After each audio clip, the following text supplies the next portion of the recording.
Ma'am, step outside, please. We got a report that someone was trafficking illegal drugs here. Hands where I can see them. What? No, I live here with my kids. I don't know what you're talking Just about. keep your hands visible. We'll sort it out. I'm telling you, there's nothing like that in this house. We'll talk inside once we clear the scene. All right? Thursday morning, 8:47 a.m. The sun is already above the roofline. Light filters through thin curtains in a small rental home on Maple Street. A cartoon plays in the living room. A bowl of cereal sits half-finished on the coffee table. Backpacks wait by the door. Inside, a woman moves through her morning routine.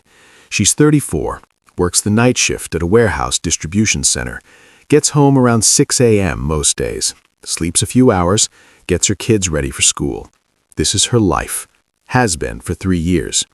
No criminal record, no history with law enforcement, no reason to expect what's about to happen. Then the knock. Not a neighbor's knock, not a delivery. Hard, deliberate, the kind that makes your stomach drop before you even reach the door. She walks to the front window first, looks out, sees the uniform. Her hand goes to her chest instinctively.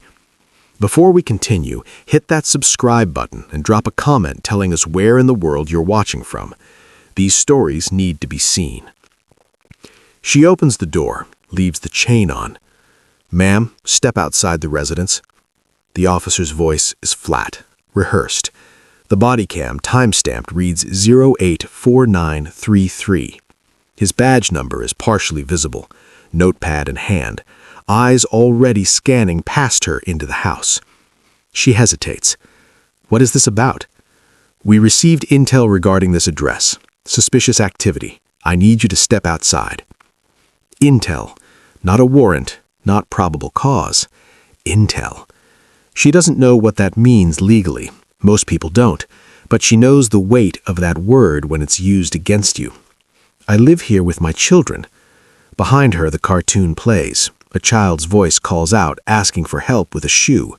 Normal, innocent, the kind of background noise that should immediately clarify what kind of home this is. The officer doesn't acknowledge it. "Ma'am, I need you to step outside.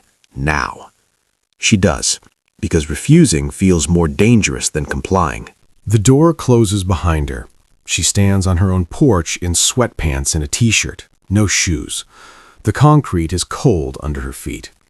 The officer steps closer, looks past her shoulder through the window, scanning, assessing. "Who else lives here?" "Just me and my 2 kids." "Who visits the residence?" "What do you mean, like friends? Family?" "Anyone who doesn't live here, who comes and goes."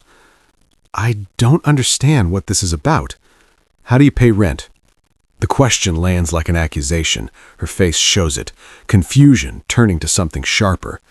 I work nights. Why are you asking me this?" "What kind of work?" "Warehouse distribution. Why does that matter?" He doesn't answer, writes something in the notepad. "Do you have a warrant?"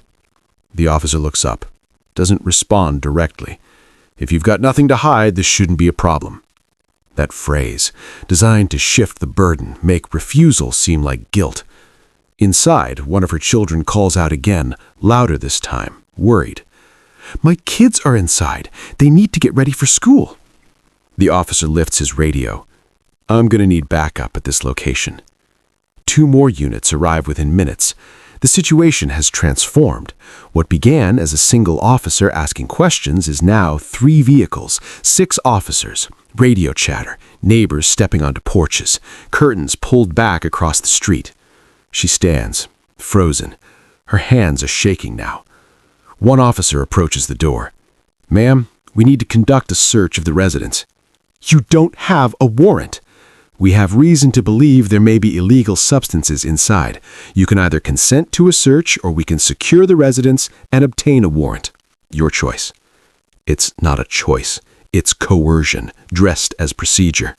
She looks at the officers, looks at her door, thinks about her kids inside.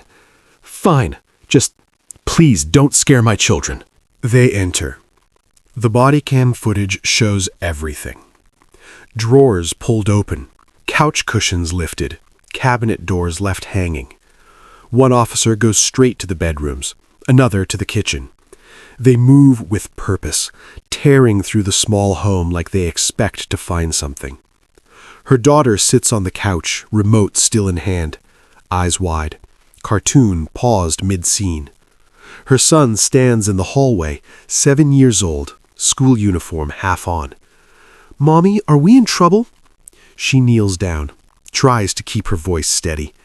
"No, baby, no. Just sit down for me, okay?" An officer walks past them into the boy's bedroom. She hears his things being moved, toy bin overturned, closet opened. They search for 18 minutes. They find nothing. No drugs, no cash, no paraphernalia, no scales, no baggies. No evidence of anything illegal. Because there is nothing illegal. The tone shifts. Suddenly, the language softens. The urgency evaporates. Officers start moving toward the door. One of them turns to her. "All right, you're all set. You can go back inside." As if she was ever legally detained. As if she left voluntarily. As if her home wasn't just torn apart in front of her children. No apology, no explanation. No source for the intel that justified this. Wait, that's it? You just leave? "We were following up on a report. Nothing was found. You're free to go about your day." The Bodycam keeps recording as they walk to their vehicles. Casual conversation between officers. One laughs about something unrelated.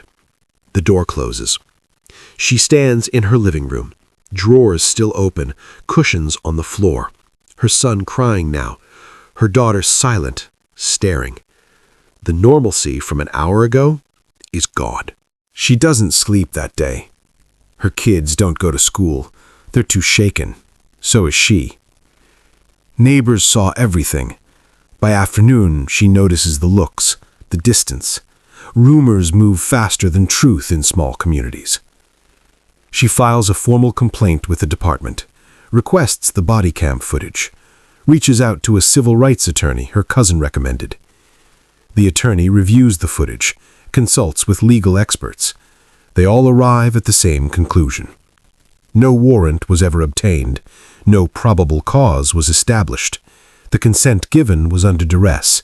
The intel cited had no verifiable source. No investigation preceded the search. No follow-up report was filed. This was not a legitimate police action.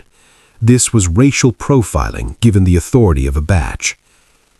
The lawsuit is filed 3 weeks later. $5 million civil claim, unlawful search, Fourth Amendment violation, infliction of emotional distress, trauma to minors. The department issues a statement, standard language, no admission of wrongdoing. The officer involved is placed on administrative review pending an internal investigation. The Bodycam footage leaks. The video spreads. Outrage follows. Community leaders demand accountability. Activists organize. The story makes local news, then national. People watch the footage and see what she saw that morning.